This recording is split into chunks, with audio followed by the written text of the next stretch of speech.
Welcome to all my viewers. Thank you so much for joining me for today's reading from the Song of God. It's Monday, the 3rd of August. The Blessed Lord said, "Behold, O Arjuna, forms of mine, by the hundreds and thousands of different sorts, divine and of various colors and shapes." With a shudder of excitement and divine anticipation, we now enter the kingdom of direct realization. As we shall presently see, this realization is extrasensory and even extra-rational. The senses function only within an extremely narrow and limited field. The rational faculties are similarly bound by certain traditional laws and codes fed into the intellect by eons of ignorance. The only relevant answer to the question, how do you know that God or the ultimate reality exists, is the counter question. How do you know that God or the ultimate reality exists is the counter question. Why do you speak through your mouth? Honest rationalization is bound to lead one to a logical absurdity or cul-de-sac. For ignorance is the parent of intellect, whose offspring is logic. Hence your questions are always based on assumptions, which you do not question. The expression, my forms, thus gives rise to a misunderstanding that God has some special forms, hundreds and thousands of them. This may be true. Nevertheless, it is a convenient expression. However, we must recognize that all expressions or theories are limitations and are therefore incapable of approaching the absolute. When you mistake a theory for truth, you are caught and so thoroughly confused that it is impossible to find the truth. Yet we have to admit the use of the theory, the half-truth, as a stepping stone to truth. Every theory is born of man's quest for a solution to an immediate problem. Such problems being sorrow, anxiety, inability to relate to the environment or to others. When the theory is used as an aid only, the truth is suddenly discovered to be extremely simple.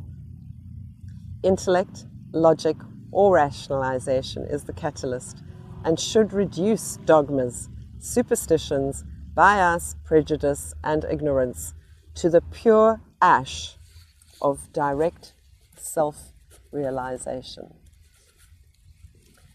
There are days when I do feel very challenged to go into the analytics of what's being said here, because each of us has our own interpretation. But I also have to honor my own journey and to understand that what we are learning needs to be part of a curated experience, whether we are the one planning it or whether we give it over to God to help us design it. But that planning, that strategizing with the self, with the intellect, with spiritual intelligence should be exciting. I've had the most remarkable experiences between India and South Africa. Ones that ultimately culminated in having to reset and reintegrate after each traveling experience. Going to India from South Africa and then coming back to South Africa after India. Now, this reintegration can take anything from 3 to 6 months. I'm currently in my 2nd month. And it's forcing a massive restructure this time around, where I just simply cannot see myself doing many of the things that I used to do. And to try and avoid confusion for myself when I set the boundaries of this new self-realized me, it doesn't make me better than anybody. It doesn't make me more perfect than anyone. And for sure, many people will not even see that change when it is so much in the psyche, in the subconscious. Perhaps we will only know if the real work has been done when we have these opportunities to step out and challenge ourselves, when we break the social barriers, so to speak, when we decide to go out and test this new realized, awakened being. Yes, it should all be play, the game of life. So I'm not going to ramble on for too long today. It is Monday. We have a week ahead of us, the whole of August ahead of us, our Women's Month. I'm sending love to all the beautiful divine feminine women out there and everybody else that is tuning into these readings. Please share them with everybody that you think will resonate with them so that we can grow this channel together and look forward to being a part of a conscious community. I have had the privilege and honor to meet so many people from around the world during my vision quests to India, where I enjoyed being on the beaches of Goa, namely Arambal in North Goa, as well as Rishikesh, the yoga capital, and more recently my first visit to Dharamshala.